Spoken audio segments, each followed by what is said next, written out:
Good afternoon. I'd like to thank you all very much for this award. It's an exceptional honor. When I received the call from the dean in February, in the depths of our busy season, mind you, it certainly made my day, as well as many days after that. It also allowed me to pause and reflect on my time at NIU and my career to this point. Sometimes when you're in the moment, whether it be collaborating on group projects at Bursima Hall, or you're trying to get an audit report out to meet a client's deadline, you don't realize that these are the times, the people that made you, that molded you into the person, professional, and leader that you are today. People like Doug Clinton, the maestro of managerial accounting that I graduate assistant for during my master's year. Or Tim West, who truly challenged everyone who took his master's level accounting class. People like Bill McCoy, the director of business ethics, who I now count among my very good friends. People like Jessica Macklin, Nick Campbell, Marty Holmberg, Sherry Noel, who taught me how to be an auditor at RSM and how to be a professional. All these people and so very many more were mentors and helped me get to where I am today. I can't say enough about NIU, the College of Business, the accounting program. My college experience was second to none, and I'm sure many of you feel that way. For my first semester on campus, I felt empowered to make a difference. The accounting program alone drives you to excel, as some of my RSM colleagues here today can attest. But for me, it was two particular experiences outside the classroom, which I'll remember for most pushing me into that top gear. Towards the end of my freshman year, I saw a poster in the old Douglas Hall advertising for a student work position. Anyone who knows me would know a line of, "Do you like sports?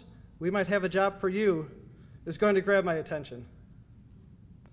Upon following up, I found it was for a position in the athletic department. I applied, interviewed, and became part of the dozen or so students over the next 4 years who helped record stats at NIU sporting events, assisted media members covering the Huskies, and writing press releases from the Convocation Center and the friendly confines of Husky Stadium. It was a blast. I was so blessed to work with several outstanding colleagues there who taught me how to be a professional and work as a team in a real-life situation. They also pushed me to see just how high I could fly. I remember towards the end of my first year in the department, my supervisor, Russell Hufftaling, delivered my performance evaluation. Although I had done well for my first year in the job, he really struck a chord with me in his review when he challenged me to be a leader on game days next season.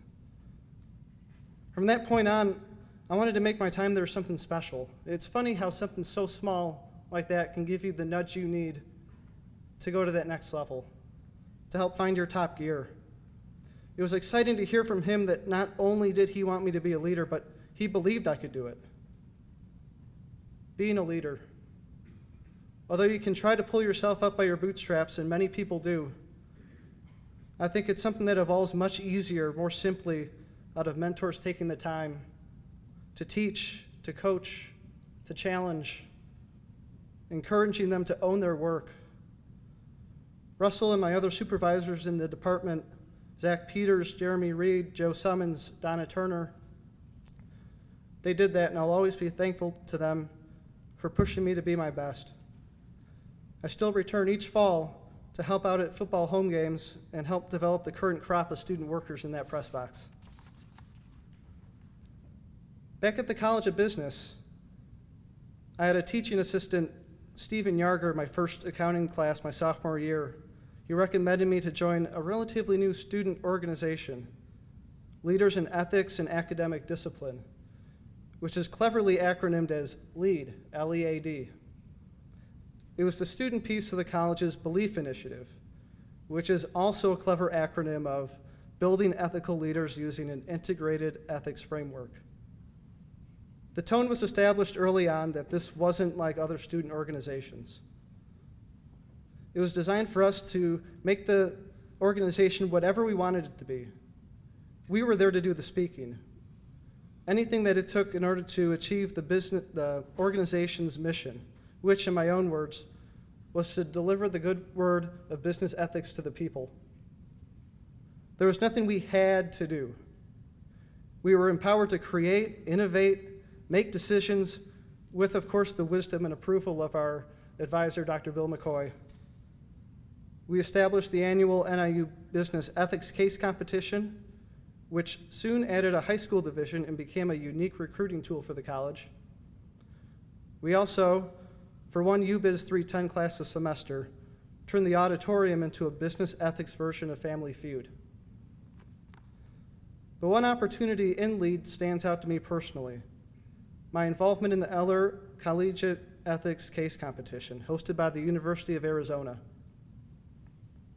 Amidst all the other opportunities I had at NIU, this is my greatest chance to see how I stacked up. We were to compete against 30 or so high-profile schools. It's a neat feeling to be able to represent NIU on the national stage against the USCs, the Floridas, the Oregons, the Texases, the BYUs. It doesn't come along every day. Preparation for the late October competition started in the summer, where my teammate and friend Austin Schulte and I would meet with Dr. McCoy on a weekly basis to learn the intricacies of case preparation, public speaking, memorizing some poems, and how to deliver them on point. If he were able to make it here today, we'd assuredly spend some time after this speech dissecting it and figuring out what we could do to improve it next time. A summer of planning, an October of case prep, and we advanced to the finals in Tucson, led our team to the final stage in that 300-person auditorium. When we walked up on that stage, I felt strangely at ease.